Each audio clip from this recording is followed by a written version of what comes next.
பேசுமாறு அன்போடு கேட்டுக்கொள்கிறேன்.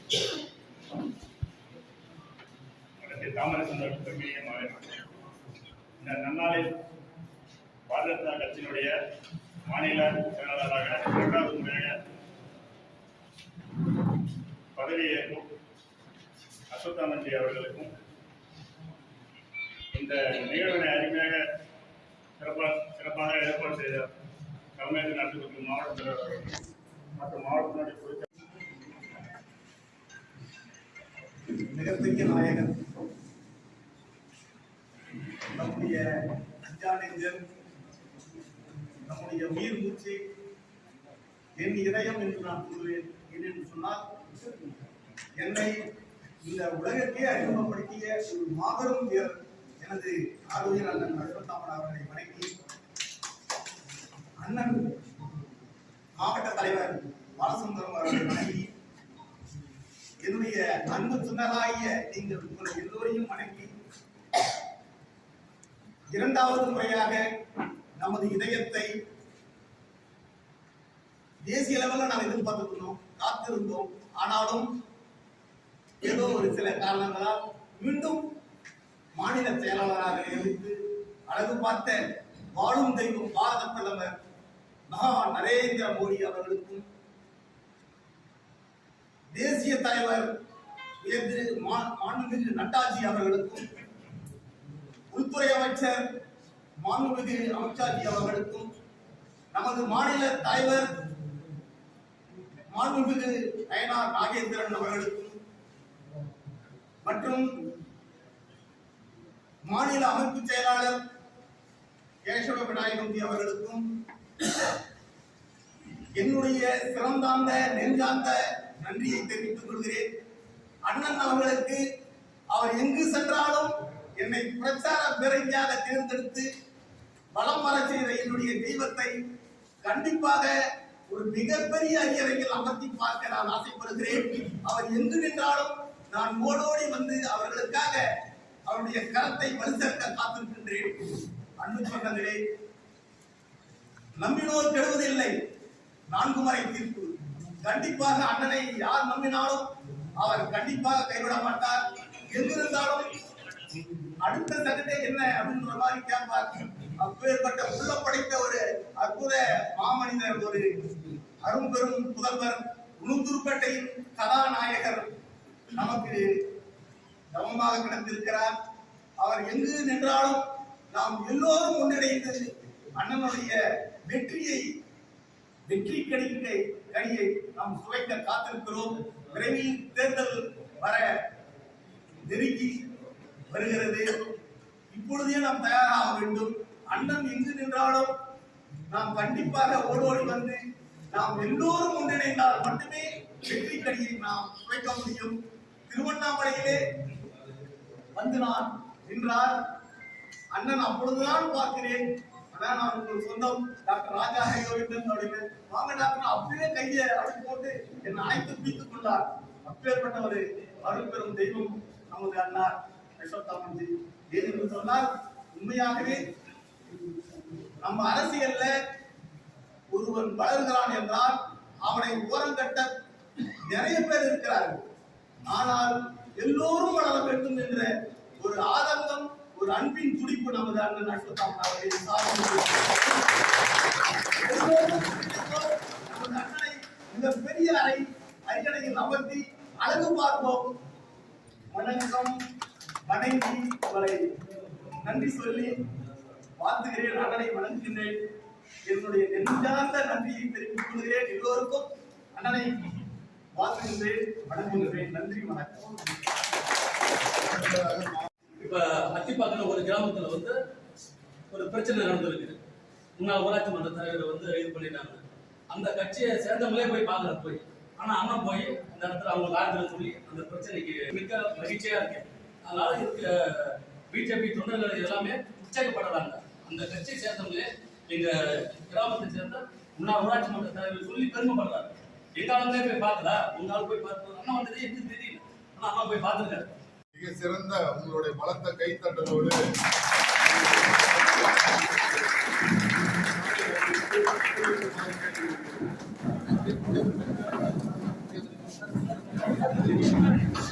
பாரத் மாதா கி பாரத் மாதா கி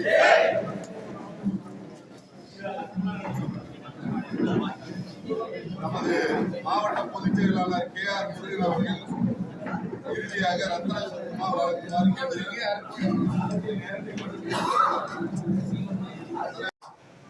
அறம் காக்கக்கூடியிருக்கிற அன்பு சொந்தங்கள் அனைவருக்கும் அன்பான வணக்கங்களை தெரிவித்துக் கொள்கிறேன். நான் ரொம்ப நேரம் பேச போறதில்ல. நான் ரொம்ப நேரம் பேசினாலும் நீங்க கேட்பீங்க, எனக்கு தெரியும். இருந்தாலும் உணவு இருக்கிறதுனால எல்லாரும் போய் சாப்பிடலாமே. இந்த வரவேற்பு நிகழ்ச்சி ஆரம்பத்திலே நம்முடைய உளுந்தூர்பேட்டையிலிருந்து நம்ம மாவட்ட தலைவர் உட்பட அனைவரும் கேட்கும் பொழுது நான் வேணாம் அப்படின்னு சொன்னேன். ஏன்னா இருக்கிற பொறுப்பு கண்டினியூ ஆகுது. இது இந்த வரவேற்பு இந்த மாதிரியான விஷயங்கள் எல்லாம் இப்போதைக்கு தேவையில்லை என்று நான் நினைக்கிறேன். அதாவது வேணாம் அப்படின்னு சொல்லி மறுத்துட்டே இருக்கேன். அந்த பொறுப்பு அறிவிக்கப்படும் போது நான் டெல்லியில இருந்தேன். அப்போ நீங்க எங்க இருக்கீங்கன்னு கேட்டாங்க. டெல்லியில இருந்தேன். அப்புறம் அப்படியே நானும் தவிர்த்துடலாம், தள்ளி போட்டுடலாம் அப்படின்னு சொல்லிட்டு ஒரு நாள் கரெக்டா திட்டமிட்டு எப்படி நேற்று சந்தோஷி வராரு பயிற்சி சென்னையில இருந்து வந்து ஆகணும், வரும்போது வரவேற்றுறோம் அப்படின்னு சொல்லி இந்த நிகழ்ச்சியை ஏற்பாடு செய்த கள்ளக்குறிச்சியினுடைய மாவட்ட தலைவர் நண்பர் பாலசுந்தரம் அவர்களுக்கும்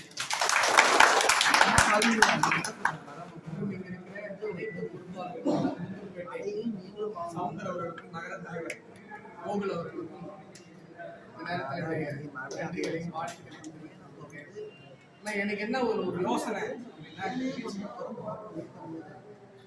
மாசம் இல்ல ஒரு நமக்கு எப்பெல்லாம் வாய்ப்பு கிடைக்குதோ அப்புறம் ஒரு விருந்து ஏற்பாடு பண்ணி மாவட்ட அளவில் எல்லாரும் சொல்லிடலாமா?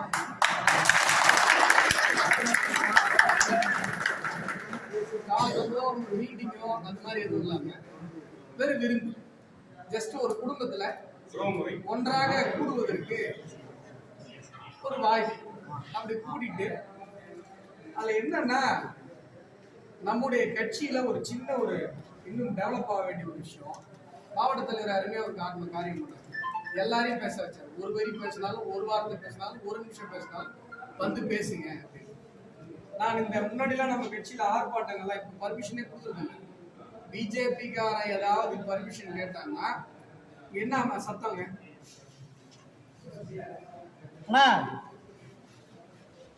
பிஜேபிக்கார எதுக்காவது பர்மிஷன் கேட்டாங்கன்னா திமுகவினுடைய ஏவல் துறை எந்த பர்மிஷனும் தரது கிடையாது. நம்ம பிஜேபிக்காரங்க எங்கேயாவது ஒரு கொடி ஏற்றோம்னா உடனே கிளம்பின்னு வந்துடுறாங்க. ஒரு ஊர்ல ஒரு லேடி என்ன பண்ணிச்சா, ஒரு போலீஸுக்கு போன் பண்ணி, சார் எங்க தெருமுக்குள்ள கஞ்சா விற்கிறாங்க அப்படின்னு சொல்லிச்சான். போலீஸ் கேட்கல. சரின்னா அப்புறம் ஒரு வாரம் கழிச்சு, சார் எங்க தெருமுக்குள்ள பிஜேபி கொடியேற்றுறாங்கன்னு சொல்லிச்சான். உடனே போலீஸ் வந்துட்டு எங்க பிஜேபி கொடியேற்றுறாங்க, எங்க பிஜேபி கொடியேற்றுறாங்க? இல்ல சார் கஞ்சா விற்கிறான்னு சொன்னதான் நீங்க வரமாட்டீங்களே, அதான் பிஜேபி கொடியேற்றுறாங்க. அந்த மாதிரி பிஜேபி நம்ம எந்த பர்மிஷன் கொடுத்தாலும் யாரும் நமக்கு அனுமதி கொடுக்குறது. முன்னாடிலாம் ஆர்ப்பாட்டங்கள் நம்ம உண்மையிலே உண்ணாவிரதம் இருப்போம். உண்மையிலேயே உண்ணாவிரதம் இருக்கிற ஒரே கட்சி பிஜேபி தான். காலையில இருந்து 5 மணி வரைக்கும் சாப்பிடாமலே உண்ணாவிரதம் இருக்கும்.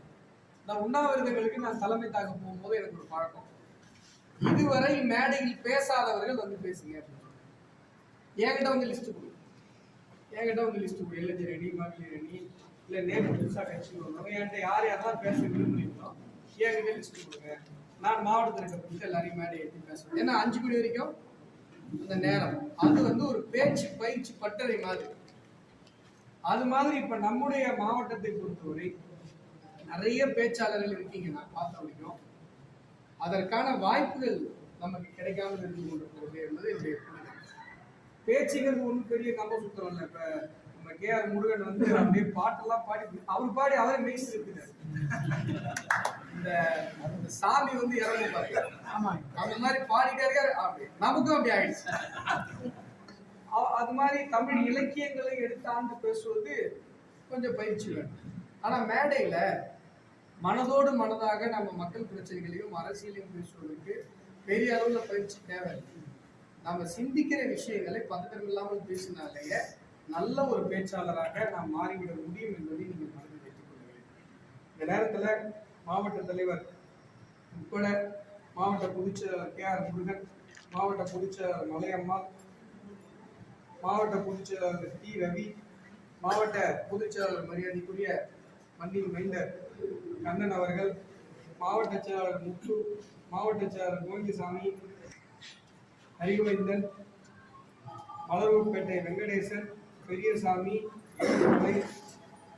அட்வொகேட் பகீரதன், இந்து மக்கள் கட்சியினுடைய துறை குன்னத்தூர் தண்டபாணி, கோவிந்தன் மலர்வுப்பேட்டை, குப்பன் இளைஞரணி, கார்த்திக் இளைஞரணி மாவட்ட தலைவர், சந்திரமோகன் பெயர் விடுபட்டிருந்தா என்ன கேட்கிறார், மாவட்டத்தில் இருந்தா எப்படி அனைவருக்கும் எனது வணக்கங்களை தெரிவித்துக் கொள்கிறேன். நீங்க பேசுறதுல சில விஷயங்கள் விஷயங்கள் மட்டும் நம்ம பேசிடலாம். நம்ம அடிக்கடி இனிமே சந்திக்கலாம். கோவில் பேசும்போது அனைத்து தேசிய பொறுப்பு எதிர்பார்த்தோம். அது இப்ப பார்த்தா ஏதோ ஒரு காரணத்திற்காக மாநில செயலாளர் பதவி திரும்பவும் வழங்கப்பட்டிருக்கிறது. அவர் சென்னையில இருந்தாரு, இப்போ உளுந்தூர்பேட்டைக்கு அவர் குடும்பம் வந்துருச்சு, ஏதோ ஒரு காரணம் இருக்கிறது அப்படின்னு சொன்னாரு. ஐயா பேசும்போது உளுந்தூர்பேட்டையை வந்து அவர் எய்ம் பண்ணியிருக்காருன்னாரு. நான் உளுந்தூர்பேட்டை எய்ம் பண்ணல, அதேமா உளுந்தூர்பேட்டையை எய்ம் பண்ணிருக்கா என்னன்னு தெரியல. ஏன்னா வந்து கூட்டணி அஇஅதிமுகவை பொறுத்தவரை உளுந்தூர்பேட்டை சட்டமன்ற தொகுதி கூட்டணிக்கு ஒதுக்கப்படுவதாக ஒரு பேச்சு எழுந்து கொண்டிருக்கிறது. காலம் எப்படி முடிவு செய்தோ ஏதாவது ஒரு தொகுதியில் நிற்க தான் போகிறோம். உளுந்தூர்பேட்டையை தான் நம்ம ஊர், ரொம்ப சாதாரணமாக நம்மளால பண்ண முடியும். அது எப்படிங்கிறத இயற்கை முடிவு பண்ணணும். நாம இந்த நேரத்தில் எல்லாரும் என்ன பரவலாக மாவட்டம் முழுசும் கூடி இருக்கிறதுனால உங்கள்கிட்ட நான் ஒரு விஷயம் மட்டும் இந்த நேரத்தில் கோரிக்கையாக வைத்துக் கொள்கிறேன். பூத் கமிட்டிக்காக நம்ம வந்து மாநில தலைவர் நயனார் நாகேந்திரன் அவர்கள் மிகப்பெரிய சுற்றுப்பயணங்களை எல்லாம் ஏற்பாடு பண்ணிருக்காரு. நம்ம மாவட்டத்துக்கு கூட எல்லாம் போயிட்டு வந்தீங்க, 3 நாள் யார் யாரெல்லாம் போயிட்டு வந்தீங்க? போயிருக்காங்களா? போயிருக்காங்க, ஜாலியா வந்துருவாங்க 3 நாள் கழிச்சு. இதுல என்ன விஷயம் அப்படின்னா, பூத்து கமிட்டியை பொறுத்தவரை நம்ம 1+4 இந்த 24 இதெல்லாம் ஒரு பக்கம். நான் சொல்றது பூத்துக்கு ஒரு வீடை மட்டும் முதல்ல சூஸ் பண்ணுங்க. ஒரு பூத்துக்கு ஒரு வீடு, இது பிஜேபிக்காரங்க வீடு அப்படின்னு சொல்லி அந்த பூத்துக்கு ஒரு வீடை முதல்ல தேர்வு ஒரு வீடு. அந்த ஒரு வீட்டுல மன் கி பாத் கேட்கணும். நீங்க பட்டியல் தயார் பண்ணும்போது இந்த பூத்துல இத்தனை நம்பர் பூத்து இன்னாருடைய வீடு மன் கி பாத் கேட்கணும். அந்த ஒரு வீட்டை அடையாளப்படுத்தினீங்கன்னா நம்ம தேர்தல் நேரத்துல நோட்டீஸ் கொடுக்கறதுல இருந்து மக்களை அணுகிறதுல இருந்து பல விஷயங்களுக்கு அந்த வீட்டை நம்ம பயன்படுத்த முடியும். நீங்க அதிமுக திமுகவுல அந்த 10 பேர் மாறிட்டே இருப்பாங்க, ஆனா அந்த கிளைக்கழக செயலாளர்ன்றது ஒருத்தர் இருப்பாங்க. 10 பேர் கொண்ட 10 பேரை கூட வச்சிருக்கிற ஒரு ஆள் இருந்தா நமக்கு போதும். அந்த 10 பேர் கூட மாறிட்டு இருக்கலாம். ஆனா பூத்துக்கு ஒரு ஆள், அவங்க எந்த பொறுப்புல வேணா இருக்கலாம், மாவட்ட பொறுப்புல இருக்கலாம், மாநில பொறுப்புல இருக்கலாம், எந்த பொறுப்புல வேணா இருக்கலாம், அவர்களை தேர்ந்தெடுக்க. அது போல மக்கள் பிரச்சனைகளை கையில் பேசும்போது சொன்னாங்க, நம்ம இவரு சொல்றாரா, நான் இப்ப அந்த அத்திப்பாக்கம் பிரச்சனைய கையில் எடுத்தேன். காவல் நிலையத்துல 3 முறை ஊராட்சி மன்ற தலைவராக இருந்த ஒருவர் சித்திரவதை செய்யப்பட்டு தற்கொலை செய்தார். இப்பதான் அஜித்குமார் மரணம், காவல் நிலைய மரணம், 25வது மரணம். 4.5 ஆண்டுகள் இந்த திராவிட மாடல் ஸ்டாலினுடைய பேராட்சியில் 25 பேரினுடைய உயிரை காவல் நிலைய வன்முறைகள் குடித்திருக்கிறது. எவ்வளவு பெரிய இது வந்து இப்ப என்னன்னா, போலீஸ் ஸ்டேஷனால போலீஸால பாதிக்கப்படுற பிரச்சனை எல்லாருக்கும் இருக்கு. சாதாரணமா டிராபிக்ல மாற்றவங்கள ஆரம்பிச்சு சாதாரணமா கம்ப்ளைண்ட் எடுத்துட்டு போய் ஸ்டேஷன்ல போய் கொடுக்குறவங்க வரைக்கும் மிக மோசமாக நடத்தப்படுகிறார்கள், மிக ஆபாசமாக பேசப்படுகிறார்கள். இந்த பிரச்சனையை நம்ம மக்கள்கிட்ட எடுத்து பேசினா மக்களுடைய ஆதரவு பாரதிய ஜனதா கட்சிக்கு மிகப்பெரிய அளவில் இருக்கு. உளுந்தூர்பேட்டையில உங்களுக்கு எல்லாம் தெரிஞ்சிருக்கும், கடந்த முறை ஒரு நாள் 14ஆம் தேதி காலையில மத்திய அமைச்சர் அஸ்வினி வைஷ்ணவ் அவர்களிடம் உளுந்தூர்பேட்டைக்கு, ஏன்னா கிட்டத்தட்ட 100 வருஷமா இல்லை, ஏன்னா உளுந்தூர்பேட்டையில ஒரு ரயிலை நிப்பாட்டுறதுங்கிறது சாத்தியம் இல்லாத விஷயமாக இருக்குது. ஏன்னா இந்த பக்கம் விழுப்புரம், அந்த பக்கம் விருதாச்சலம், விழுப்புரத்துலயும் எல்லா ட்ரெயினும் நிற்கும், விருதாச்சலத்துலயும் எல்லா ட்ரெயினும் நிற்கும், நடுவுல உளுந்தூர்பேட்டையில ஒரு ட்ரெயினும் நிறுத்த முடியல. 14ஆம் தேதி காலையில மத்திய அமைச்சரிடம் இந்த கோரிக்கையை வைத்து வலியுறுத்தி 16ஆம் தேதி 2 நாளுக்குள்ள 16ஆம் தேதி சாயங்காலம் 8 மணிக்கு உளுந்தூர்பேட்டையில வந்து கொல்லம் எக்ஸ்பிரஸ் நின்று விட்டு. அன்னைக்கு நான் ஒரு விஷயத்தை நேரில் பார்த்தேன். நம்ம கொடி வசிச்சு அதை வரவேற்கிறதுக்காக போயிருந்தோம். கனர்ஜில இருந்தாங்க.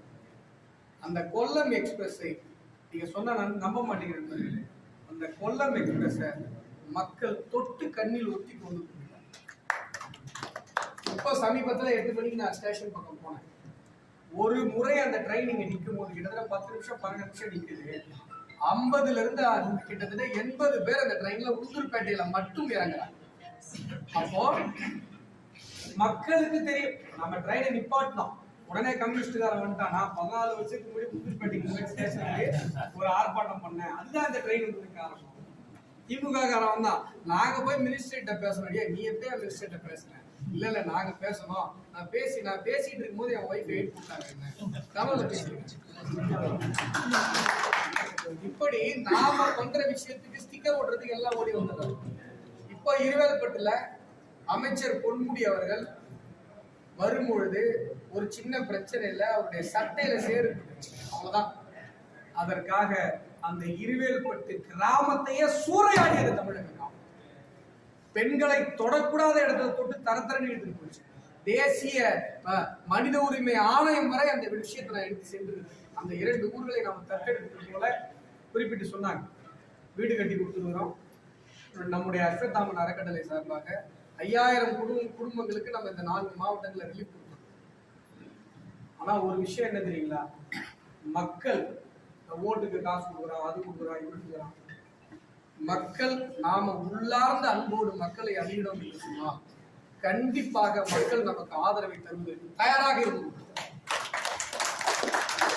இப்ப பொன்முடி அவர்கள் மேல நான் போட்ட வழக்கு இன்னைக்கு இருக்கு, நிலுவையில் இருக்கு. நான் விட போறது இல்லை. ஏன்னா ஊர் மக்களை அவர் அவ்வளவு சித்திரவதை செய்தார். நாம இன்னொரு விஷயம் நான் சொல்றேன். கட்சிக்குள்ள பிஜேபிக்குள்ள தயவு செஞ்சு எதிரிகள் இருக்கிறார். நம்முடைய எதிரி திமுகவில் இருக்கிறார். நம்முடைய எதிரி கம்யூனிஸ்ட்ல இருக்காங்க. நம்முடைய எதிரி விடுதலை சிறுத்தைகள் இருக்காங்க. நம்முடைய எதிர்கட்சிகளில் தான் நம்முடைய எதிரிகள் இருக்கிறார்களே ஒழிய நம்முடைய சொந்த கட்சி, நம்முடைய குடும்பம், அந்த குடும்பத்துக்குள்ள யாரையும் எதிரியா இருக்கு. யாராவது நம்மள ஏதாவது தப்பா பேசினா பேசிட்டு போகும். இன்னைக்கு பேசுவாங்க, நாளைக்கு அவங்களே வந்து வணக்கம் சொல்லுவாங்க, சொல்லுவாங்க.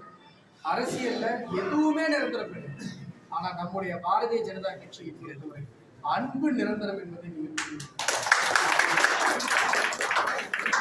மற்ற கட்சிக்கார அரசியல்ல வேலை செய்யணும் அப்படின்னு சொன்னா அவனுக்கு ஏதோ ஒரு வருமானம், ஏதோ ஒரு பலன் இருக்கு.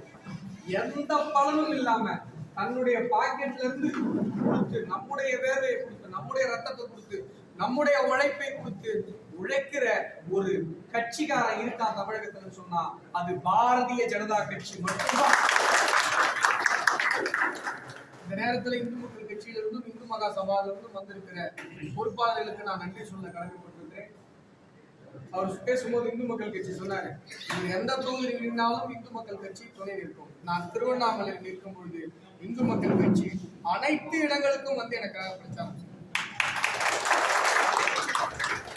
2021 என்னுடைய அலுவலகம் எரிக்கப்பட்டிருந்தது. திமுக வந்தவுடனே முதல்ல என்னுடைய அலுவலகம் தான் எரிச்சாங்க. அதுக்கப்புறம் தான் எல்லாரையும் கைது பண்ண ஆரம்பிச்சாங்க. ஏன்னா கைது பண்ண நான் தான் பெயில் போடுவேன். முதல்ல என்னுடைய அலுவலகம் எரிக்கப்பட்ட போது பிஜேபிக்காரங்க வர்றதுக்கு முன்னாடி இந்து முன்னணி தான் வந்து நின்றது. இந்து மக்கள் கட்சி தான் முதலில் வந்து அஸ்வத்தாமன் அவர்களுக்கு பாதுகாப்பு. அதனால நம்முடைய இந்திய தத்துவ அமைப்புகள், நம்முடைய இந்துத்துவ அமைப்புகள் இதுதான் பிரதிபலன் பாராமல் மக்களுக்காக உழைக்கிற ஒற்றை அமைப்பு என்பதை நீங்கள் நிறைவேற்ற. அதே போல நம்முடைய தத்துவம் சார்ந்த ஒரு தத்துவ திமிர் நமக்கு இருக்கு. இப்ப கம்யூனிஸ்ட்லாம் பேசும்போது நாங்கெல்லாம் எங்களுக்கு ஒரு தத்துவம், நம்மளால பேசும்போது அந்த தத்துவம் சார்ந்த திமிரை நான் பார்க்கிறேன். நமக்கென்று ஒரு தத்துவம் இருக்கிறது. இருக்கிறவன் எல்லாம் ஃபாரின் ஐடியா. இந்த தேசத்தினுடைய சொந்த ஐடியாலஜியை பேசுற ஒற்றை கட்சி பாரதிய ஜனதா கட்சி நமக்கு இருந்தாக வேண்டும். இன்னும் 6 மாசம் 7 மாசம் 8 மாசம் கரெக்டா கணக்கு பண்ண 7 மாசம். நான் உளுந்தூர்பேட்டையில இருக்கேன். இப்போ உளுந்தூர்பேட்டைக்கு என்னுடைய ஃபேமிலி வந்துருச்சு. ஆகையால நீங்க எப்ப வேணா இங்க வந்து எனக்கு பார்க்கலாம், எப்ப வேணா பார்க்கலாம், எந்த பிரச்சனை வேணா எடுத்துட்டு வரலாம், எந்த மக்கள் பிரச்சனை வேணா எடுத்துட்டு வரலாம், எந்த போராட்டம் வேண்டுமானாலும் என்னை நம்பி அறிவிக்கலாம்.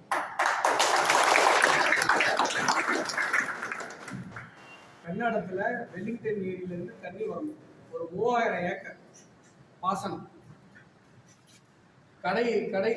கடைமடை கிராமங்கள், தண்ணி வரல, தண்ணி திறக்கல, 17 வருஷமா தண்ணி திறக்கல. ஒரு சாலை மறியல் போராட்டத்தை அறிவிக்கும். மாநில செயலாளர் அஸ்வத்தாமன் அவர்கள் தலைமையில இங்கே சாலை மறியல் போராட்டம் நடக்கும் என்று அறிவித்தோம். அங்க நான் ஒரு விசேஷத்துக்கு போகும்போது பிரஸ்ஸை கூப்பிட்டு சொல்லிட்டேன், நோட்டீஸ் போட்டிருக்கோம், சாலை மறியல் போராட்டம் நடக்கும், முடிஞ்சா நீங்க தடுத்து பாருங்க. நீங்க சொன்னா நம்ப மாட்டீங்க, உடனடியாக கலெக்டர் ஆபீஸ்ல பீஸ் மீட்டிங் கூப்பிட்டு உடனடியாக அந்த பீஸ் மீட்டிங்ல 125 நாட்களுக்கு 30 கனஅடி தண்ணீர் தினமும் திறந்து விடப்பட்டது. வெறும் நோட்டீஸ், ஆர்ப்பாட்டம் அறிவித்தோம், பிரஸ் மீட்ல சொன்னேன், அவ்வளவுதான். 125 நாட்களுக்கு, பொங்கல் தொடங்கி தமிழ் புத்தாண்டு வரை 125 நாளைக்கு தண்ணீர் திறக்கப்பட்டு அந்த பகுதி விவசாயிகள் தமிழ் புத்தாண்டு வாழ்த்துக்கள் எனக்கு தெரிவிச்சு ஒரு வீடியோ ஒன்று போடுறாங்க. நான் இத்தனை வருடங்கள்ல நான் வாங்கிய தமிழ் புத்தாண்டு வாழ்த்துக்களிலேயே ரொம்ப சந்தோஷமான தமிழ் புத்தாண்டு வாழ்த்து அந்த பகுதி கடைமடை விவசாயிகள் எனக்கு கொடுத்த அந்த தமிழ் புத்தாண்டு வாழ்த்து. நம்முடைய கள்ளக்குறிச்சியை பொறுத்தவரை எல்லா பக்கமும் ஊழல் பெருச்சாலிகள். இங்க இருக்கிற எம்எல்ஏக்கள் எல்லாமே ஊழல் பெருச்சாலிகள் தான். பிரச்சனைக்கு இங்க குறையே கிடையாது. நீங்க பிரச்சனையை தேடியே போவேனா, இருக்கிற பிரச்சனையில எந்த பிரச்சனை எடுத்து போராடுறதுன்றதா இப்ப யோசிக்கணும். அவ்வளவு பிரச்சனை இருக்கு. இப்போ உளுந்தூர்பேட்டையில கிளம்பாக்கம் மாதிரி உளுந்தூர்பேட்டையில பஸ் ஸ்டாண்ட் இல்லை. உளுந்தூர்பேட்டையை தாண்டி எத்தனையோ கிலோமீட்டருக்கு அந்தாண்ட ஒரு பஸ் ஸ்டாண்ட். இப்போ நான் ஏற்கனவே நகர தலைவரிடம் பேசி இருக்கிறேன். மாவட்ட தலைவர் இந்த நேரத்தில் உங்களுக்கு கோரிக்கையாக வைத்துக்கிறேன். நாம மாவட்டம் முழுவதும் கூடி உளுந்தூர்பேட்டை பேருந்து நிலையத்திற்கு, உளுந்தூர்பேட்டை பேருந்து நிலையம் உளுந்தூர்பேட்டைக்குள்ளாகவே வர வேண்டும் என்பதை ஒட்டி ஒரு மிகப்பெரிய போராட்டத்தை அறிவித்துள்ளார். அது மிகப்பெரிய ஒரு நல்வாய்ப்பாக மக்கள் மத்தியில் நமக்கு ஒரு நல்ல பேர் ஏற்படும். இங்க உளுந்தூர்பேட்டை பிரச்சனை சொன்னாங்க, அதனால இந்த போராட்டம். நீங்க வேறு ஏதாவது உங்க பகுதியில போராட்டம் இருக்கிறது என்று சொன்னால் தயவு செய்து தெரியப்படுத்துங்கள். நான் வருவதற்கு தயாராக இருக்கிறேன்.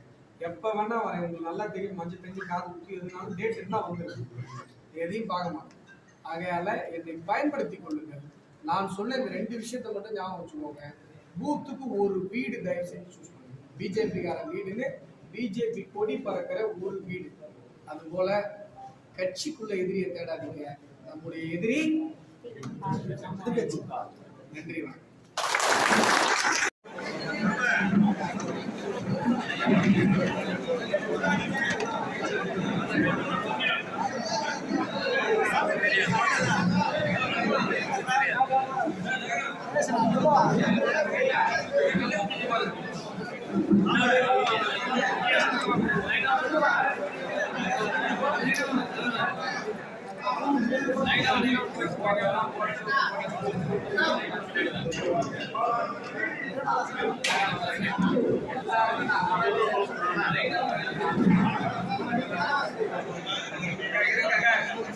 भारत माता की भारत माता की भारत माता की अंडर असत्तावन भारत माता की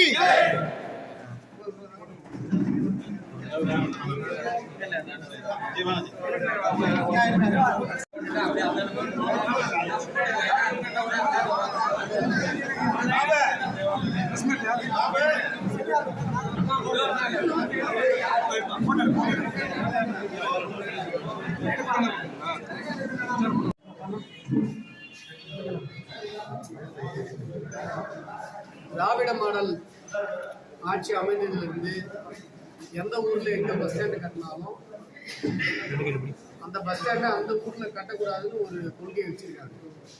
சென்னை பஸ் ஸ்டாண்டு சென்னையில் இல்லை, திருச்சி பஸ் ஸ்டாண்டு திருச்சியில் இல்லை, அது மாதிரி உளுந்தூர்பேட்டை பஸ் ஸ்டாண்டு உளுந்தூர்பேட்டில் இல்லை, வெளில எங்கேயோ ஒரு இடத்துல கட்டணுன்ற மாதிரி ஒரு ஏற்பாடு பண்ணுறாங்க. அதே மாதிரி கள்ளக்குறிச்சிலையும் கள்ளக்குறிச்சி பஸ் ஸ்டாண்டு கள்ளக்குறிச்சி பக்கத்தில் கள்ளக்குறிச்சி தாண்டி ஏதோ ஒரு இடத்துல, அதாவது மக்கள் வந்து இறங்கி பஸ் ஏறி போயிடக்கூடாது. அதுதான் திராவிட மாடல் ஆட்சியினுடைய நோக்கம். அதனால கள்ளக்குறிச்சி பேருந்து நிலையமும் உளுந்தூர்பேட்டை பேருந்து நிலையமும் அந்தந்த ஊருக்குள்ளாக மக்கள் பயன்படுத்துகிற விதத்தில் அமைக்கப்பட வேண்டும் என்பதை பாரதிய ஜனதா கட்சி இந்த நேரத்தில் வலியுறுத்தி மக்களினுடைய கோரிக்கையாக கேட்டுக்கொள்கிறது. அது உடனடியாக அந்த அறிவிப்பு இந்த 2 பேருந்து நிலையங்களும் ஊருக்குள்ளே வரும் அப்படின்னு சொல்லி அறிவிப்பு வரவில்லை என்று சொன்னால் பாரதிய ஜனதா கட்சி மக்களை திரட்டி பெருந்திரள் ஆர்ப்பாட்டங்களை நடத்தும் என்பதையும் இந்த நேரத்தில் கூறுகிறோம்.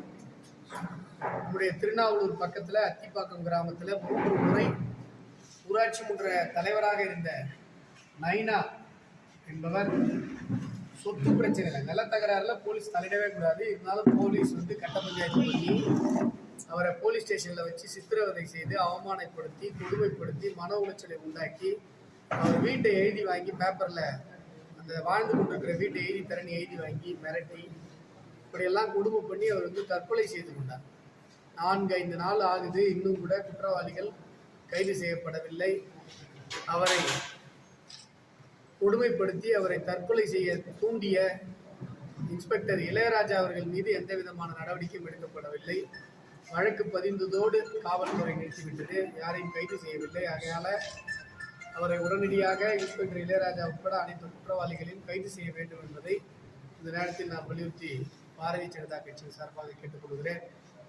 அதுபோல வைரமுத்து அவர்கள் ஆழ்வார்கள் ஆய்வு மையம் திமுகவுடைய எம்பி ஜெகத் ரட்சகன் அவர்களுடைய அமைப்பு இது.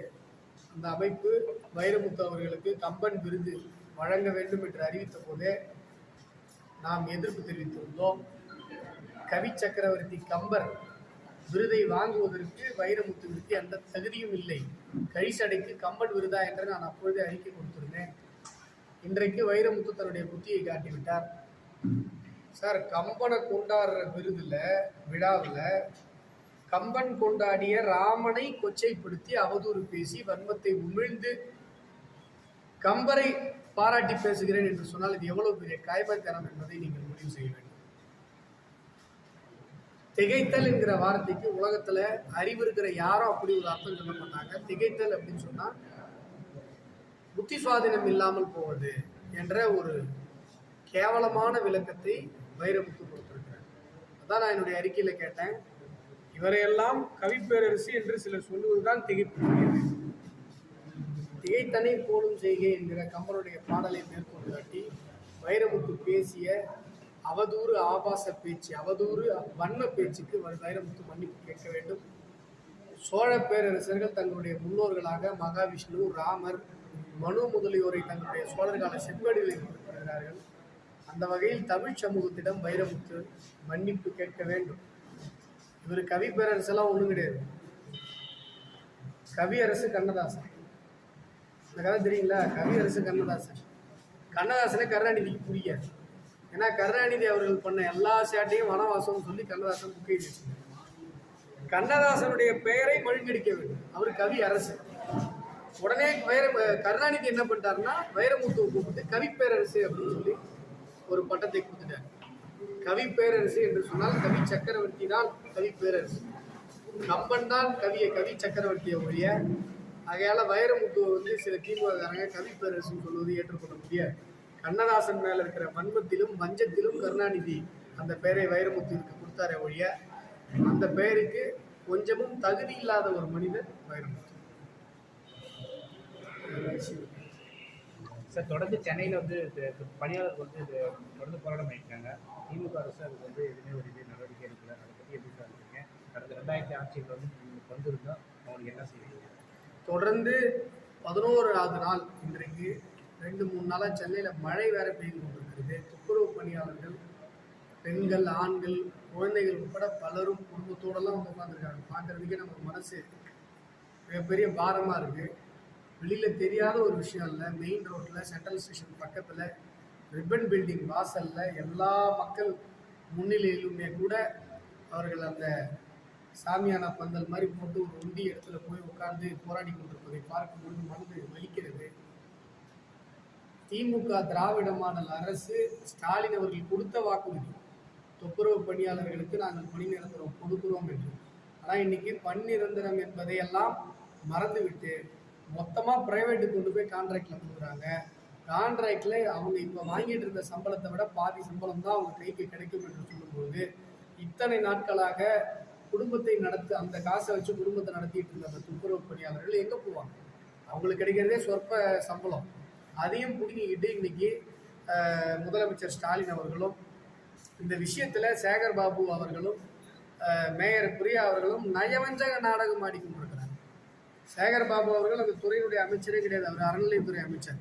அவர் போய் அங்கே உட்காந்துட்டு இப்போ திமிர்த்தனமாக பேசுறதும், துப்புரவு பணியாளர்களை எள்ளி நகையாடுவதும், பத்திரிகையாளர்களை கேவலமாக பேசுவதும். ஏதோ ஒரு பத்திரிகை பார்த்து கேட்குறாருன்னா, பத்திரிகையாளர்னா தான் சந்திக்க வந்தேன், பொண்ணை சந்திக்க வரல அப்படின்னு. அமைச்சரை கேள்வி கேட்கிற உரிமை எல்லோருக்கும் இருக்கிறது. இப்போ எங்கள் ப்ரெஸ் மீட்டில் யார் கேள்வி கேட்டாலும் நாங்கள் பதில் சொல்லுவோம். இப்போ எங்களுடைய மாநில தலைவர்கள் யார் எப்படி கேட்டாலும் நாங்கள் பதில் சொல்லுவோம். இந்த பத்திரிகை சொல்ல மாட்டோம், அந்த பத்திரிகை சொல்ல மாட்டோம், அது பத்திரிகை தான் சொல்ல வந்து உடனே சொல்ல மாட்டாங்கிறார் சார். இவ்வளவு திமிர்த்தனமான ஒரு ஆணவமான பேச்சுக்கு மக்கள் பதிலீடு கொடுப்பார்கள். எங்களுடைய கூட்டணி ஆட்சி அமைந்த உடனேயே இந்த துப்புரவு பணியாளர்களுடைய அத்தனை கோரிக்கைகளும் நிறைவேற்றப்படும் என்பதையும் இந்த நேரத்தில் நாங்கள் தெரிவித்துக் கொள்ள கடமைப்பட்டிருக்கிறோம். எந்த வாக்குறுதியும் திமுக நிறைவேற்றல. பழைய ஓய்வூதிய திட்டம் நிறைவேற்றலை, பெட்ரோல் மானியம் நிறைவேற்றலை, டீசல் மானியம் நிறைவேற்றலை, மாதம் மாதம் கரண்ட் பில் ஈபி எடுக்கிறோம்னு சொன்னாங்க, அது நிறைவேற்றலை. அரசு ஊழியர்களுக்கு கொடுத்த எந்த வாக்குறுதியும் நிறைவேற்றலை. இன்றைக்கு அரசு ஊழியர்களாக இருக்கட்டும், விவசாயிகளாக இருக்கட்டும், விவசாய கடன் ரத்து நாங்கள் நிறைவேற்றலை, கல்வி கடன் ரத்து நாங்கள் நிறைவேற்றலை. மாணவர்களாக இருக்கட்டும், பெண்களாக இருக்கட்டும், எல்லோரும் திமுக மீது மிகப்பெரிய கோபத்தில் இருந்து கொண்டிருக்கிறார். ஆகையால தான் எங்களுடைய கட்சிக்கு, எங்களுடைய கூட்டணி கட்சிகளுக்கு, எங்களுடைய கூட்டணிக்கு மிகப்பெரிய ஆதரவு பெருகி வருகிறது. அதிமுகவுடைய பொதுச் செயலாளர் எடப்பாடி பழனிசாமி அவர்கள் யாத்திரை செல்லுகிற இடத்திலெல்லாம் பாஜக தொண்டர்கள், அதிமுக தொண்டர்கள் வரவேற்கிறார்கள், பொதுமக்கள் கூடி வரவேற்கிறார்கள். மக்கள் முடிவு செய்து விட்டார்கள், திமுகவினுடைய ஆட்சியை தூக்கி எறிய வேண்டும். இன்னும் கூட எங்களுடைய கூட்டணியில் பல கட்சிகள் வரும். மிகப்பெரிய அளவில் எங்களுடைய கூட்டணி வெற்றி பெற்று 2026 ஆட்சி அமைக்கும் என்பதில் எந்த விதமான ஐயமும் கிடையாது. மக்கள் முடிவு செய்து விட்டார்கள். சார், வருகின்ற சட்டமன்ற தேர்தலில் அதிமுக ஓபிஎஸ் அணியும் தேமுதிகவும் தேசிய ஜனநாயக கூட்டணியில் இருக்குமா? சார், எல்லாரும் வருவாங்க சார், எல்லாரும் வருவாங்க. பெரிய கூட்டணி அமையும். தேர்தல் நேரத்தில் தான் கூட்டணி அமைக்க முடியும். நீங்கள் என்ன இப்போ பிரச்சனைனா, திமுகவை பார்க்குறீங்க, அது கொத்தடிமை. உங்கள் வீட்டில் கொத்தடிமையாக 10 பேரை நீங்கள் வேலைக்கு வச்சுருக்கீங்க, உங்கள் வீட்டில் தான் இருப்பாங்க. ஃப்ரெண்ட்ஸ்னால் வருவாங்க, சாப்பிடுவாங்க, டீ சாப்பிடுவாங்க, லஞ்சு சாப்பிடுவாங்க, போயிடுவாங்க. கூட்டணினா ஃப்ரெண்ட்ஸ் மாதிரி தான் இருக்கும். எலெக்ஷன் டைமில் தான் கூட்டணி நிற்கணும். இவங்க கொத்தடிமை சாசனை எழுதி கொடுத்துட்டு எப்போ பாரு அவங்க வீட்டிலே உட்காந்துட்டு முடவாசல் பண்ணிட்டு இருந்தால் அது நாங்கள் என்ன பண்ணுவோம்? அதை பார்த்துட்டு டேரெக்டாக நீங்கள் எங்களை பார்க்கும்போது என்ன தோணுதுன்னா, என்ன கூட்டணி எலெக்ஷனுக்கு 8 மாதம் சொல்லிக்கிறீங்க சார். எலெக்ஷன் டைமில் எல்லா கட்சிகளும் நீங்கள் எதிர்பார்க்கிற அனைத்து கட்சிகளுமே எங்களோட கூட்டணி இருக்கும். வேற கேள்வி இருக்கா? நன்றி.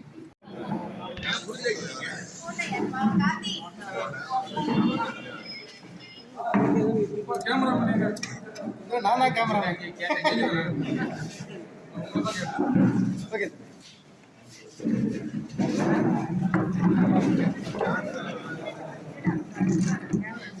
அறிவுஜீவி அப்படின்னு ப்ரூவ் பண்ணணும்னா இந்து தெய்வங்களை திட்டிங்கன்னா நீங்க அறிவிச்சுக்கணும். ஒரு கேவலமான ஒரு மனநிலை தமிழகத்தில் இருந்து கொண்டிருக்கிறது. வைரமுத்து பேசிய இந்த அருவருப்பான அவதூறு பேச்சுக்கு வைரமுத்து தமிழர்களிடம் மன்னிப்பு கேட்க வேண்டும். ஏனென்று சொன்னால் நம்முடைய சோழ மாமன்னர்கள் ராமனுடைய, மகாவிஷ்ணுனுடைய, மனுவினுடைய வாரிசுகள் என்பது சோழர் கால செப்பேடுகள் ஒவ்வொன்றும் தெரிவிக்கிறது. அந்த விதத்துல